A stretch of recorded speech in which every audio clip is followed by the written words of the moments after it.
Hello and welcome to our third video for teaching the ideas and concepts behind energy for ages 14 to 16. If you've not watched our previous two videos, we suggest you watch those before this one. Today we're going to be thinking about the ideas of energy calculations and how to put them into context for the everyday. The first we'll think about is athletics and how do you win a race. There are two types of race, the long distance and the short distance. And to think about that, we're going to start by thinking about sprinting. If you're a sprinter, how do you win? Well, when you look at the athletes who win, they're usually very well built. They've worked out a lot in the gym to get very strong muscles, because you need that high strength to be able to apply large force to your body. That's reflected when we consider the energy ideas, because that means you're able to do a lot of work very quickly when you're trying to run. And that will be to increase your kinetic store to as high a value as possible, but also to increase it as quickly as possible. So if we have a look at the data from Usain Bolt's world record breaking sprint, you can see that he increased his kinetic store very quickly, but also increased it to a very high level, as fast as anybody's ever run. And what that did was to allow the time it takes to complete the 100 meters to be as quick as possible. The ideas are very different, however, when it comes to trying to win a marathon. The athletes are nowhere near as well built. Their muscles are nowhere near as big. However, they're trained in a very different way. That's because during the race, you still need to do work against the resistive forces of your body, of the road, of the air. However, the faster you go, the larger those resistive forces become. And you have to judge the rate at which you're going to do work, so that when you arrive at the end of the race, your chemical store is completely empty. If it's not completely empty, somebody else's will be, and they will have come ahead of you.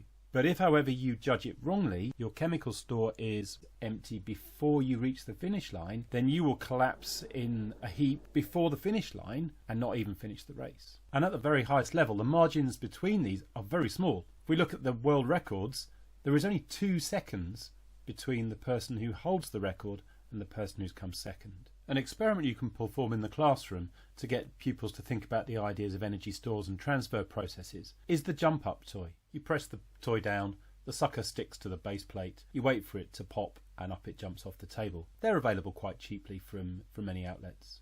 The experiment is to measure the height that the toy jumps from the table and use that as a way of calculating back to measure the speed with which it's left the table. So we define our start and end points as normal, in this case the kinetic store as it's just left the table and the gravitational store at the top of the jump, with the usual transfer processes happening in between. In this case it's the work done against weight. We recall our equations, and because of conservation of energy we can say that those two are equal to each other, to then change the subject to get V is equal to the square root of 2gh, to be able to use the measurements to calculate the speed at which it's left the table. Let's have a look at the experiment that can be used to measure h and determine V. Here you can see the ruler mounted vertically and the jumping toy ready to pop, and we're going to use the ruler to measure the maximum height of the jump as the toy leaps into the air. Zooming in with the camera we can see how it's possible to make the measurements where it arrives at the top of its jump,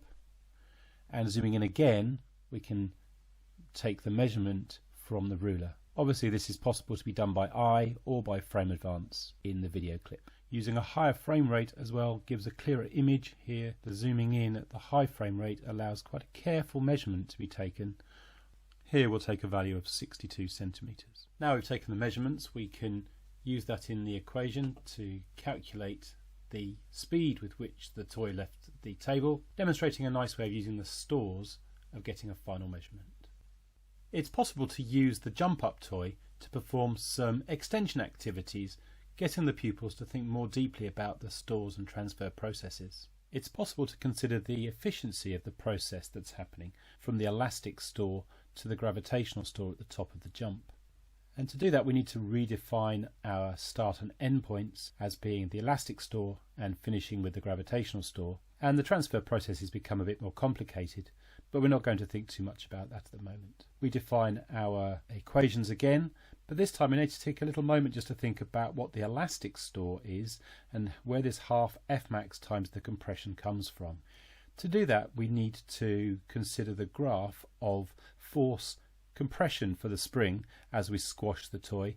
It's the same graph as the extension Hooke's law graph from stretching a spring. We look at the triangle underneath the force compression graph and realise that the work done in compressing the spring is going to be the same as the energy in the elastic store, and we can notice from the size of the triangle that that's a half base times height, where the half times the maximum force that the spring can exert multiplied by the distance that it's been compressed. When we put that back into the equations for the stores, we can combine that then to determine the efficiency, where the useful energy is the gravitational store at the top of the jump, and the total energy supplied initially is from the elastic store of compressing the spring. Let's have a look at the experiment for determining the values we need to do this calculation. To measure the compression of the spring, I can see that to squash the spring down is about 2 centimeters.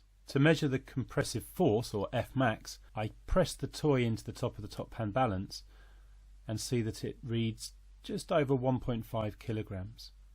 To convert that into newtons, I multiply by G. And to measure the mass of the toy, I simply place it on the top hand balance. Using the values from the experiment, we can put them into the equation, and we find we get an efficiency value of 27%, and that shows that there are quite significant losses to the surrounding from the toy doing work against the frictional forces as it flies through the air. This also allows us to make a better calculation for the initial speed of the toy as it leaves the table. We redefine our start and end point, this time as the elastic store before it starts to jump, and the kinetic store as it just leaves the table. This time the transfer process is the work done by the elastic force. We use the equations and combine those by the conservation of energy again, change the subject of the equation to get the speed that it leaves the table at. We already have the values we need for this from the previous experiment, and we can put them in to find a value of 6.6 meters per second, and that's significantly higher than the value determined from the gravitational store previously. The final extension idea to think about is actually an application of one of the equations that's most difficult to find a real-life example to be able to use with the pupils, and that's the v squared minus u squared is equal to 2as equation. But we've got the final speed of the toy as it's jumping. We've also got the initial speed because it was at rest, and we know the distance over which that acceleration happens because it's the compression distance of the spring in the toy. Putting those values in actually reveals something quite incredible about this little toy, is that the acceleration rate is up at 1100 meters per second squared. It's pulling nearly 100 G as it pops off the table. Even that in itself, getting the pupils to imagine what that's like for the toy, or to get them to appreciate that the acceleration is very large, is quite an important outcome. Next, I would like to show you a really good practical activity that you can use with your students to link up all these energy equations that we've looked at. And I'm extremely grateful for this idea from Maurice Quinlan in Plymouth, who first showed me this great activity that he did with his students and with some of the teachers he works with as an IOP coach. So the idea is pretty simple. It involves dropping a ball bearing along a ramp, and at the bottom of the ramp we can see that we have a ruler and some parcel tape that is on the desk. And what that parcel tape, which is obviously going to be upside down, will do is that it will provide a fairly strong force to decelerate the ball bearing, and that force will do work against the motion of that ball bearing, and the work done to stop the ball should be equal to the distance traveled by the average force to stop the ball. But because we know the height of the ball at the start of its fall, and we know the mass of the ball, we can calculate the gravitational potential and at the top, and with a light sensor we can calculate the energy in the kinetic store at the end, because we can measure the velocity of the ball as it reaches the bottom of the slope. So let's have a look at what we obtained in terms of our results. Now, the ball bearing was dropped from a height of about 26.5 centimeters. So we're going to write our height of drop to be 0.265 meters. Very good. And the mass of the ball was 11.18 grams. So we're going to write on our data that piece of information as well. So that would be 0.01118 kilograms. We dropped the ball 3 times, and the velocities that we obtained were 1.73 meters per second, 1.72 meters per second, and 1.72 meters per second again. So our mean velocity at the end was 1.72 meters per second. Next, we looked at the distance that the ball bearing covered or traveled before it stopped completely, and we found that at each drop these were the distances that we obtained. So overall the mean distance was 0.741 meters. 0.741 meters. Now at this point we can start using our energy calculations to find the average stopping force on the ball bearing. So we know that the work done equals the force on the ball from the friction between the ball and the parcel tape multiplied by the stopping distance of the ball.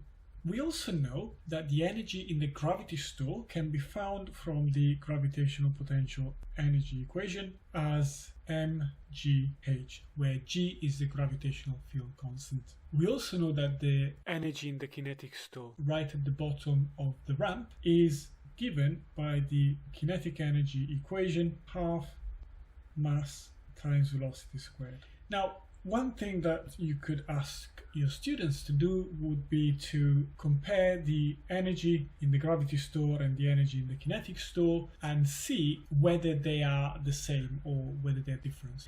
But going forward, we're gonna carry on using just the work done equation and the kinetic energy equation, because we know that the work done equals the energy transferred by the system. So the energy that we have at the start of the stopping action of the force is equal to the energy in the kinetic store at the end of the ramp. So the work done will be equal to the energy in the kinetic store. Now that means that the force times the distance, which is the work done, must be equal to half mv squared. Now we can rearrange this equation quite easily by finding that force. Therefore the average stopping force will be equals to the mass times the velocity squared divided by 2 times the distance traveled. Now all we need to do is to substitute our numbers in, and this is what we get. This is the mass multiplied by the velocity squared, and all that divided by 2 times the stopping distance, which we said was 0.741. Now if we've done this calculation correctly, we should obtain something like 0.022 newtons. Now that's a pretty small force, but it is actually enough to decelerate the ball bearing to a stop in about 0.74 meters.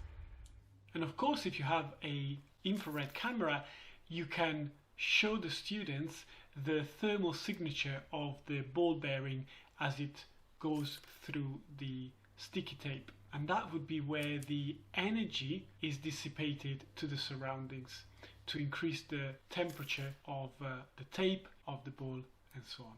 I hope you found these set of videos useful to help your students understand and use energy calculations. Thank you for watching, and goodbye.